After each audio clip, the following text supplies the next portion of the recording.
In the vast tapestry of human history, few names resonate with the same enduring power and mythic quality as Alexander the Great. He was a figure of unparalleled ambition, a military genius whose tactical innovations are still studied in modern war colleges, and a visionary whose conquests initiated an era of cultural synthesis that bridged East and West. His life, though brief, spanning a mere 32 years, was a whirlwind of action that reshaped the ancient world and left an indelible mark on the course of human civilization. Born into the royal house of Macedon, Alexander's destiny was intertwined with the sword and the scroll, forging an empire that stretched from the rugged mountains of Greece to the sun-drenched plains of India. Our journey begins in 356 BCE in the ancient city of Pella, the capital of the Kingdom of Macedon. Here, to King Philip II and Queen Olympias, a son was born, destined to be named Alexander. From the very beginning, his life was surrounded by legend. His mother, the fierce and mystical Olympias, whispered to him that he was not merely the son of a king, but the son of Zeus himself, the king of the gods. This belief in his divine origin would fuel his relentless drive and supreme confidence throughout his life. Philip II, a brilliant military strategist who had transformed the Macedonian army into the most formidable fighting force in Greece, recognized the immense potential in his son. He ensured Alexander received an education befitting a future world leader. At the age of 13, Alexander was placed under the tutelage of one of history's greatest minds, the philosopher Aristotle. For 3 years, in the quiet groves of Mieza, Aristotle taught the young prince philosophy, ethics, politics, and the natural sciences. Alexander developed a lifelong love for the Iliad, carrying a copy annotated by Aristotle on all his campaigns, and seeing himself as a modern-day Achilles. It was during these formative years that one of the most famous stories of his youth occurred.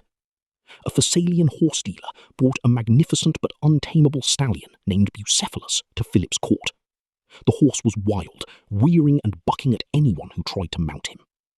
Philip was ready to send the animal away, but the young Alexander noticed something others had missed. The horse was afraid of its own shadow. Calmly, he turned Bucephalus toward the sun, spoke softly, and leaped onto his back. To the amazement of the court, the horse was mastered. Philip, with tears in his eyes, famously remarked, "My son, seek out a kingdom worthy of thyself, for Macedonia is too little for thee." In 336 BCE, the course of history shifted abruptly. Philip II was assassinated during a wedding celebration. At just 20 years old, Alexander ascended to the throne. He acted with ruthless speed to consolidate his power, eliminating potential rivals and quelling rebellions that had flared up among the Greek city-states. When the city of Thebes dared to revolt, Alexander marched his army 240 miles in just 14 days. He razed the city to the ground, sparing only the temples and the house of the poet Pindar, as a terrifying warning to all of Greece. With his rear secure, he turned his gaze toward the ultimate prize, the Persian Empire. In the spring of 334 BCE, Alexander crossed the Hellespont into Asia with an army of nearly 50,000 men. He was entering the territory of the Achaemenid Empire, a superpower that had dominated the Near East for 2 centuries. His first major test came at the Granicus River. The Persian satraps had lined the opposite bank with cavalry, but Alexander, leading from the front, charged across the river and shattered their lines. This victory liberated the Greek cities of Asia Minor. It was during this phase that he visited the city of Gordium. Legend tells of the Gordian knot, an intricate knot that no man could undo. The one who did was destined to rule Asia. Alexander looked at the knot, drew his sword, and sliced through it in a single stroke, a perfect metaphor for his direct and decisive nature. The conflict escalated at the Battle of Issus in 333 BCE. Here Alexander faced King Darius III for the first time. Despite being trapped in a narrow coastal plain, Alexander spotted a gap in the Persian line and led a thunderous cavalry charge directly at Darius. The Persian king fled the field in panic, leaving behind his treasury and his entire family. Alexander's treatment of the captive Persian royalty was uncharacteristically noble. He treated Darius's mother, wife, and daughters with the respect due to their rank, a move that won him much admiration. Rather than pursuing the fleeing Darius into the heart of Persia, Alexander moved south to secure the Mediterranean coast. This led to the legendary siege of Tyre in 332 BCE. The Tyrians, secure on their island fortress, defied him. In a feat of engineering that remains staggering today, Alexander built a massive mole, or causeway, through the sea to reach the city walls. After 7 months of brutal fighting, Tyre fell.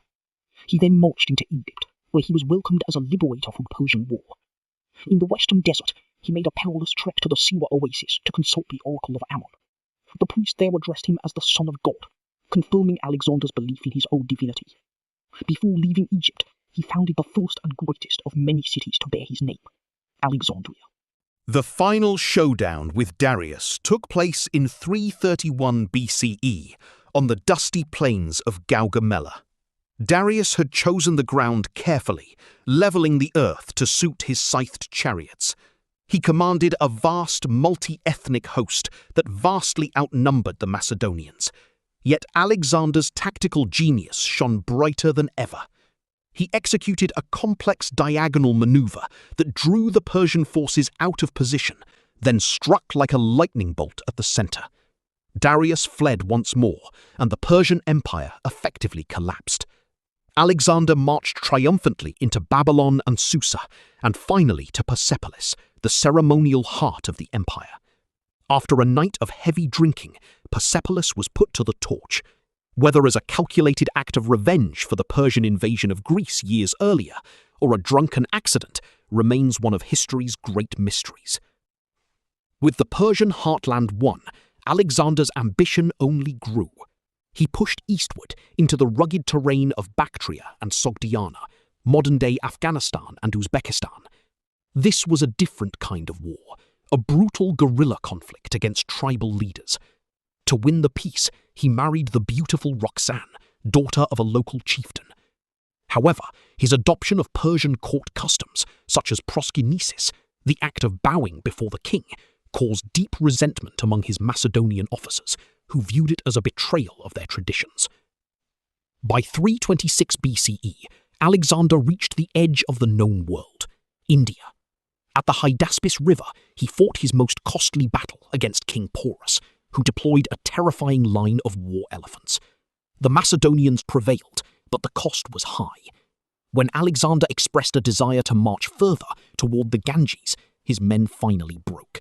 They were thousands of miles from home, exhausted by years of constant war and monsoon rains.